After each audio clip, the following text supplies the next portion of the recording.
Ha ha! You might not have thought I was going to make it, but here we are in the last week of July, and my book-to-movie comparison is posted! I made it in the month. I've been reading up on Walt Disney in the past couple of years because I am a huge fan, and I absolutely love him.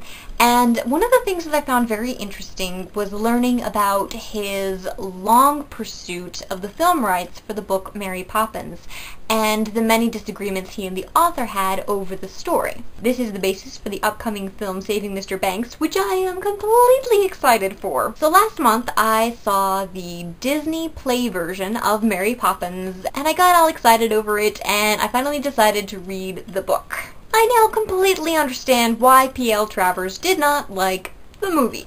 This book is just weird and kind of depressing. Mary Poppins is annoying. She's very snappish, and while it says this is just her way and she doesn't really mean it, she felt to me a very unkind character. Sure, she shows the kids these many amazing and wonderful things, but they're also kind of creepy. Like when they go to a zoo at night and everything is topsy-turvy and the animals have locked up people in the cages. And the animals aren't exactly friendly either. The only reason Jane and Michael don't wind up in cages is because they're invited guests. I think that was my main issue with the book, is that a lot of the characters and events are just unkind and even cruel. I mean, there's a chapter in the book called John and Barbara's Story, which is about the two youngest Banks children, twin babies, who weren't actually included in the film. In the book, babies can understand animals and the language of the wind and other really cool stuff, and I thought this was a very interesting and amazing idea. So John and Barbara are talking with Mary Poppins and this starling who has come to visit them, and they're talking about how silly and ignorant their parents and even Jane and Michael are because they don't understand these things. They can't talk with animals and they don't listen to the wind. And Mary Poppins just up and says, well, that's the natural course of things. When your teeth grow in and when you get to a certain age, you can't understand these things anymore.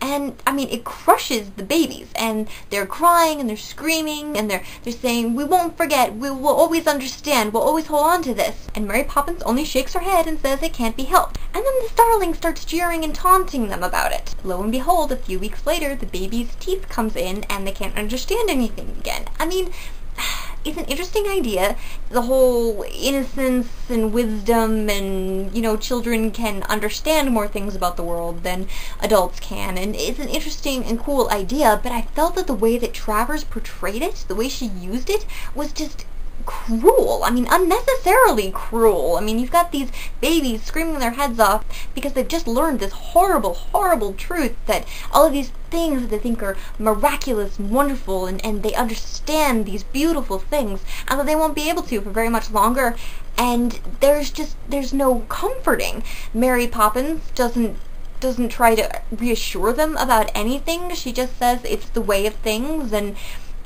the starling, I mean, this little bird is sitting there taunting them. He's supposed to be friendly, but he's laughing at them and saying how stupid they are and how ignorant they are. I mean, it feels cruel. So I can totally understand why Disney didn't want to include that in the movie. Other events in the story, the ones that weren't cruel or unkind, felt pointless. I'm sorry, but there are several stories told in the book that don't really feel like they serve a purpose, like the chapters, The Dancing Cow and Christmas Shopping. I couldn't understand the point. It didn't really feel to add to the story at all. My other issue with the book was the character development. The play had focused more heavily on Mr. Banks and the whole family situation than even the film had, and so I assumed that this was closer in line with the original, and so it was the reason that I really wanted to read the book, to see how Travers handled the character development. She doesn't. None of the characters experience any development. In fact, Mr. Banks is hardly even in the story. He's mentioned once or twice. The family situation is never described as unhappy, and nothing changes as a result of Mary Poppins. Although the kids do pitch a royal fit when their mother tells them Mary Poppins has gone away and they claim she's the only person that they want. So much for bringing the family together. Apparently there are 8 Mary Poppins books in total, and Walt Disney pulled elements from all of them for the film. Just be warned that the chimney sweeps and the carousel are apparently in later books. Supposedly this character development for the whole family crops up over the rest of the novels, but I honestly did not find Mary Poppins enjoyable enough to read any more of the books. And so, I must admit, this is one of those rare instances where the movie was actually better than the book. While the book feels whimsical, it also feels kind of dark, whereas the film is just whimsical fun. Disney took the story and infused it with fun. He's completely changed the feel of the story, but in this case, that was actually a good thing. And my already high estimation for Walt Disney skyrocketed when I realized the amount of magic he had to work to make Mary Poppins such a wonderful story. Part of me feels kind of guilty for not siding with the author as an author myself, but I honestly believe that the Disney movie is just a better story and better storytelling.